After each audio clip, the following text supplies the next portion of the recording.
Hello, today I'll be generating hydrogen from water through electrolysis. The circuit I designed for this job is pretty simple. A full bridge rectifier hooked up to capacitors and then directly into the water, which I will now fill up. To increase conductivity of the water, I will add some baking soda and stir it.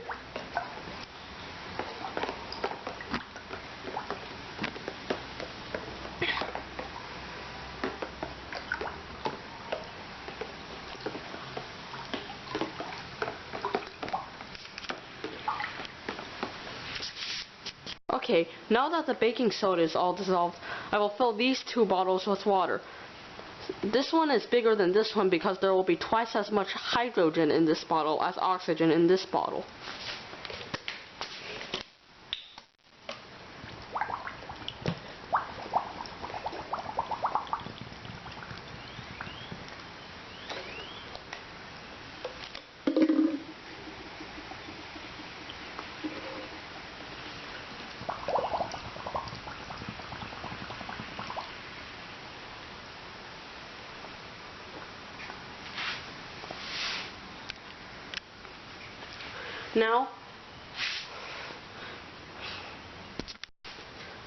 Now that these two bottles are filled with water, I'm going to put the electrodes into them. These electrodes are just pieces of lead soldered onto some random wires.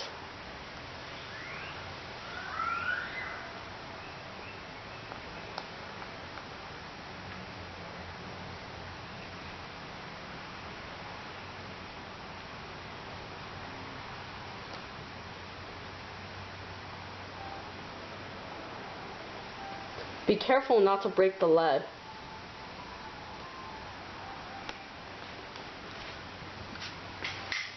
And now I will connect my alligator clips to those wires. The negative side will be generating the hydrogen and the positive side will be generating the oxygen. So polarity matters. And now the setup is ready to plug in. To make sure that this setup does not generate too much hydrogen that the bottle flows up and causes some disaster, I'll be using this microwave timer that I took out of the microwave from my previous video. I modified it so that it has an outlet to the side which I can plug in these. Okay, now we are ready to go. I'm going to cook this thing for, let's see, 99 minutes and 99 seconds. I'm gonna go ahead and press start now.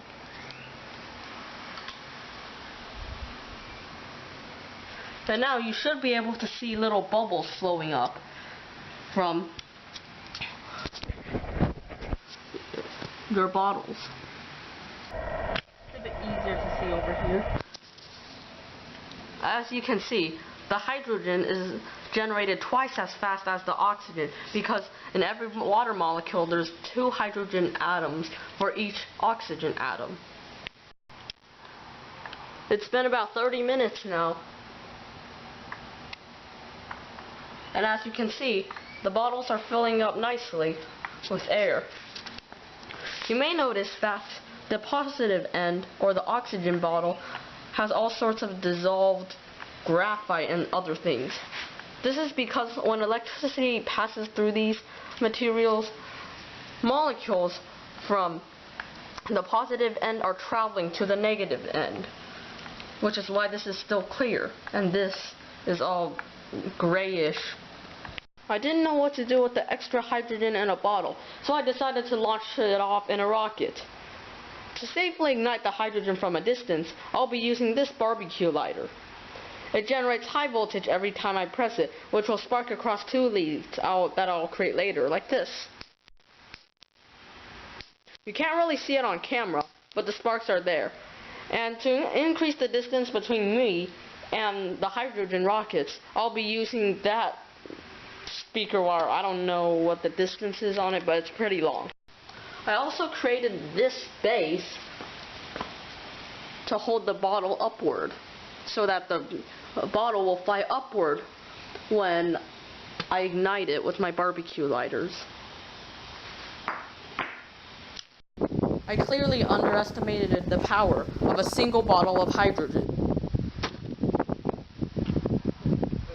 To give you a better idea of how high the rockets are actually going to go, I'm going to be filming from my roof.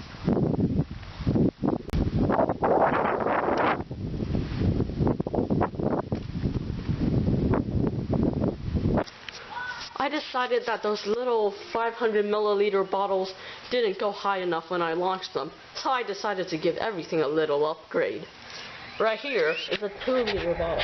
I don't know if it will explode or not when I launch it. I've also upgraded the ignition source, and I'll be using this bad boy. It's the microwave transformer that was used in the Jacob's ladder. It puts out 500 milliamps at 2000 volts. Should be good enough to ignite. I also gave it the stand a little. It now has these little copper leads on the end of it, and more supports for the bottle. Last time, the 2-liter bottle was half filled with hydrogen. This time, it's 3/4 of the way filled. Let's see how much higher it goes.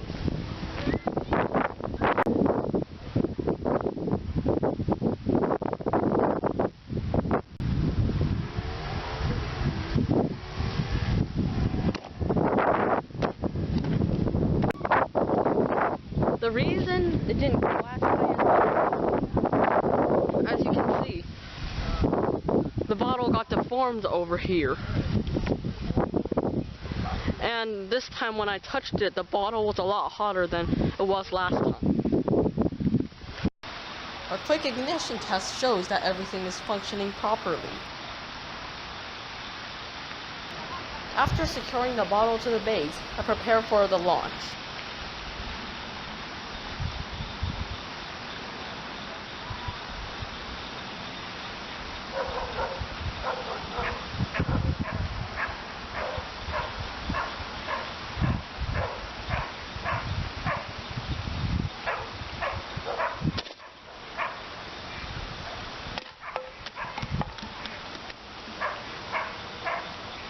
Let's take a look at the rockets in the dark.